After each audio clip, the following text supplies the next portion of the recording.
বন্ধুরা, স্বামী স্ত্রী রাগ করেছে, অভিমান করছে, কিন্তু তাদের কাজকর্ম থেমে থাকবে না।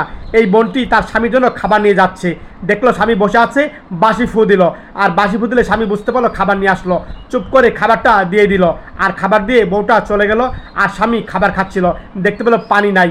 আর তখন বাসি ফু দিল। আর বউ বুঝতে পারলো, ডাকছে, বলো পানি কোথায়। আর তখন পানি আনতে গেল। আর পানির বোতল আনলো। আর পানির বোতল এনে পানির বোতল দিয়ে দিল। আর ভাইটা পরের দিন অফিসে যাচ্ছিল। আর হঠাৎ করে মনে হলো ব্যাগটা নিয়ে আসা নাই। স্কুটি থামালো। আর তখন বউকে ফোন দিবে। এক পর্যায়ে বউকে ফোন দিল, রিং বাজলো। আর তখন কানে ধরলো, বাসি ফু দিল। আর তখন বুঝতে পারলো তাকে ডাকছে। দেখতে পেলো তার ব্যাগ কাছেই। আর ব্যাগ নিয়ে যাচ্ছিল স্বামীর কাছে। আর কাছে গিয়ে তখন বাসি ফু দিল। বললো আমি এসেছি, এই নাও তোমার ব্যাগ। কোনো কথাই বলো না, ব্যাগ নিয়ে চলে গেল এই ভাইটি। পরের দিন পার্সেল আসলো এই বোনের। আর তখন টাকা লাগবে, বাসি ফু দিল। আর তখন ইশাদি বলল, টাকা দাও, পার্সেল এসেছে। আর তখন টাকা বের করে দিল।